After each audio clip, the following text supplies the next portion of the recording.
a postal facility in their country home was probably because, first and foremostly, her husband was a school teacher. Yeah, you know what I mean? of course. And that a sufficient education to be able to handle of course the nature of the enterprise. Of course. That's right. And anyhow, that's just a little bit of history. It is. But just to talk about my grandmother very briefly and to say about her capability or her prowess as a musician. Yes. I mean, she was another example of just a very wonderful musician. Very. Oh, yes. She was musically talented. And a step dancer. And she was taught by the travelling dancing master. The traditional dancing master when she was a child in the 1890s. Yeah. We'd say mid-1890s and towards the end of the 1890s. Yes. And maybe even when she was a later teenager, she may still have been tuitioned by the dance. I don't know about that, but she certainly was earlier. Was certainly as which was more of a child or earlier in her teenage time. Yeah. The travelling dancing master, who when they did travel, remained in that particular locality and was given accommodation. That's right. Comfortable accommodation. Typically, it wouldn't be maybe in one's home, yes, but it would be in a decent kind of a barn that was comfortable. Yes, yeah.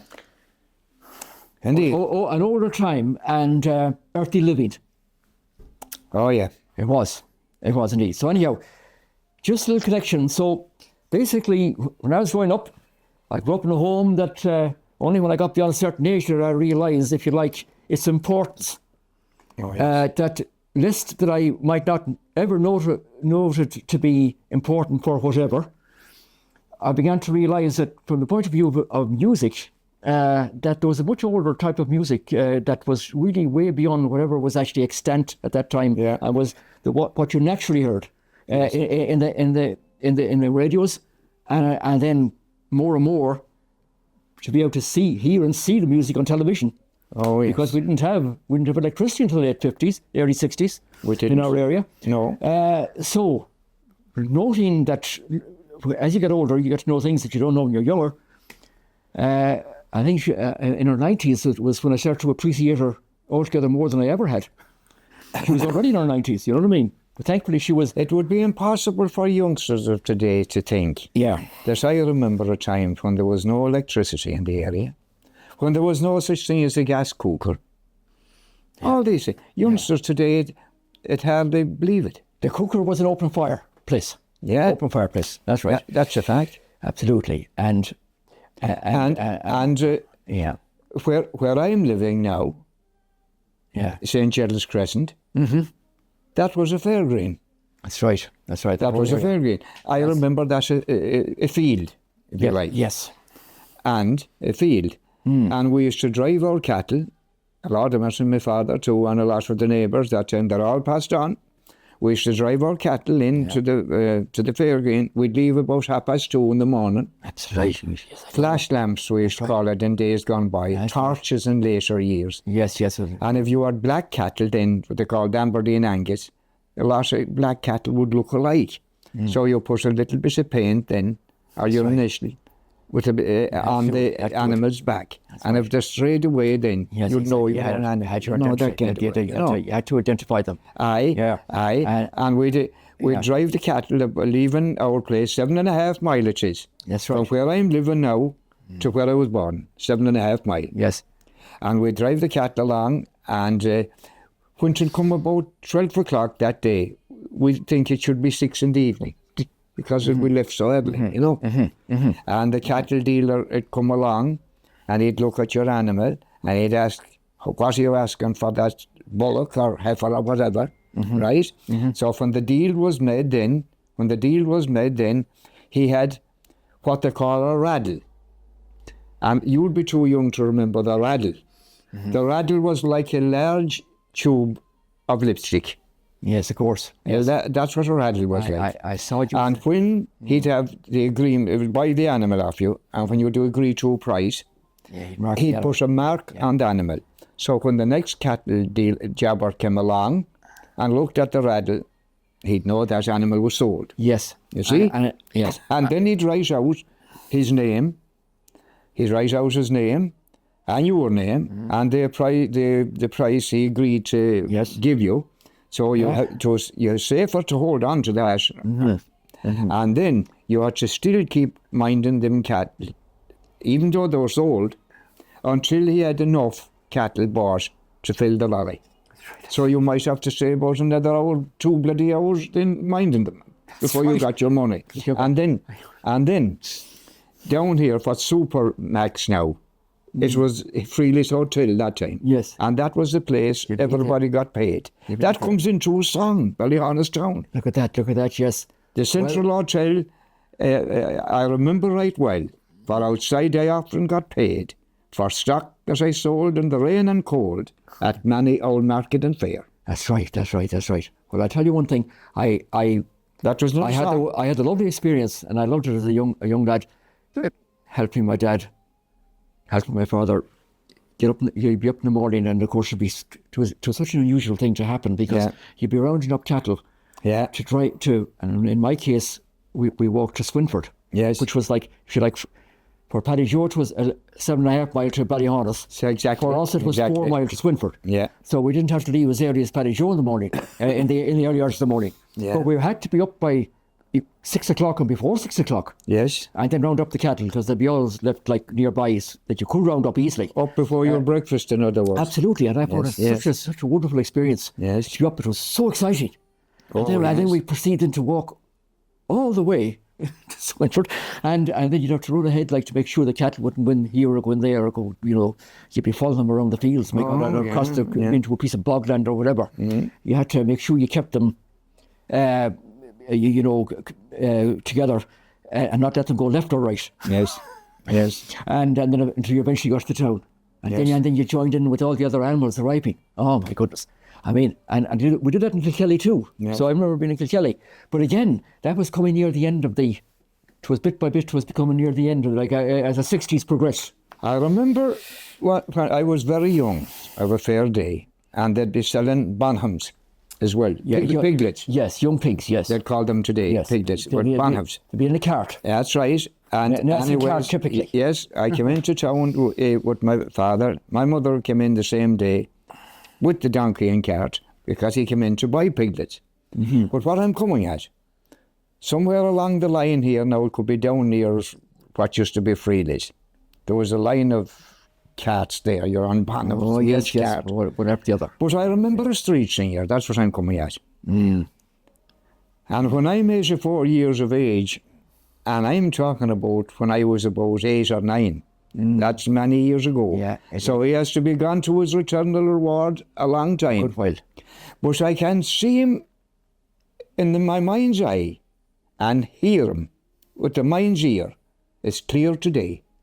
And the song he was singing, and he was begging at the same time. And the road by the river that flows through Raheen, I can see him and hear him. Yes. It's clear as that day. It is just as it's happening now. I doubted if he thought that day that he'd be remembered so many years after. I know. Possibly hundreds more remember them too. Maybe, possibly. Naturally. What do you think? Very perfect. Yeah, we could be, well, I mean, you'd be causing me to remember things that I would have experienced. The things I don't think about maybe very often, but just listening to you talking, I can then relate to whatever. Because there's myself and Paddy Joe, age-wise, I'm just a few months short of 9 years younger than Paddy Joe. So not quite 9. 9 years, if you like, 8 years and 10 months.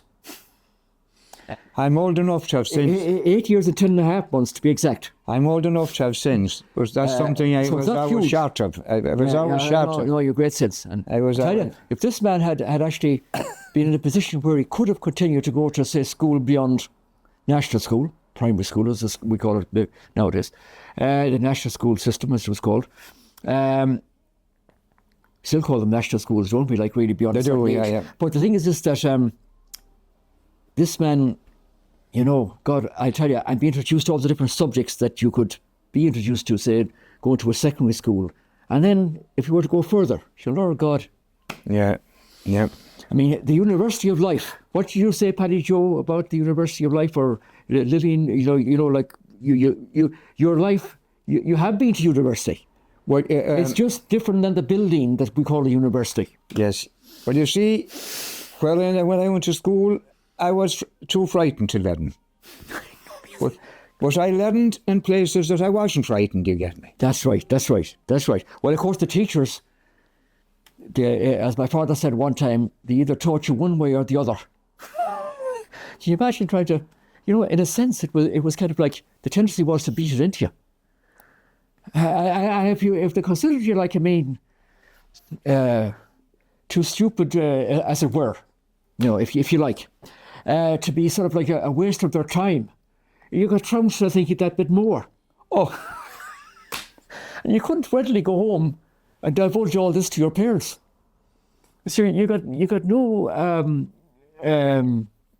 sympathy. Well, I'm not because what caused the teacher to if it was today, be so upset with you that you deserved it. If it was today, and I don't care who hear me saying it, they'd be bloody well put behind bars. Oh, sure, there would be, of course. That's another example of a huge change. Where corporal punishment has gone from the norm, if you like, altogether more the norm. Well, do you know something? And that was in the secondary school also, by the way. It wasn't just in the national school. Do you know something? No. I think that since they took the cane out of the school, young people are better mannered than ever. I'm in Ballyhonus now 20 years, and I'm meeting youngsters, girls and boys in the street every day in the week, except when they're time off from school. And there is mannerly. Yeah. Yep. There is mannerly. Right. Well, thank heavens they don't have the ones that's going to primary school and the ones that's going to the secondary school. There is mannerly. And as you know, the cane is taken out of school years ago. As the old expression that the days of getting a right slashing, yes, at school are well gone. If that was to happen right now, Lord God Almighty save us. I mean, they'd be put behind bars. Lord God, it'd be worse than war breaking out. Oh.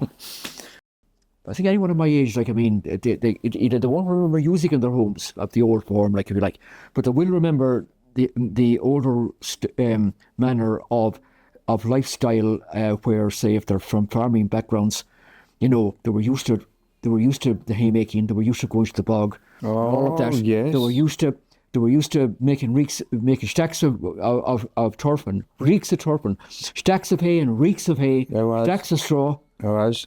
Even thatching the stacks of hay and straw. I did it. That's right, thatching it. I thatched stacks. You'd be thatching with rushes probably in my day. I did. Yes, and so look at there's all of that, but also everything we were doing. We had chickens and I mean, there was those horses with ploughs, and before my time, they had the loy. I remember the loy, and I remember my father used it. But that was where before they had horses and before they could afford horses. Exactly. You were doing well to afford. If you had an ass and creels, you were doing pretty well way back. It was. You know what I mean? You'd never be able to have typically the typical person, typical ordinary. Plain, the plain people or the plain farmers of Ireland, they were poor, and there was no disposable money, so you really couldn't readily afford to have a horse, to even buy the horse in the first place, and even to have a horse, to have enough of land to have a horse eating grass. Oh, all right. You know what I mean? Because they eat too much. Because there wouldn't be you couldn't have a horse and a few cattle and whatever.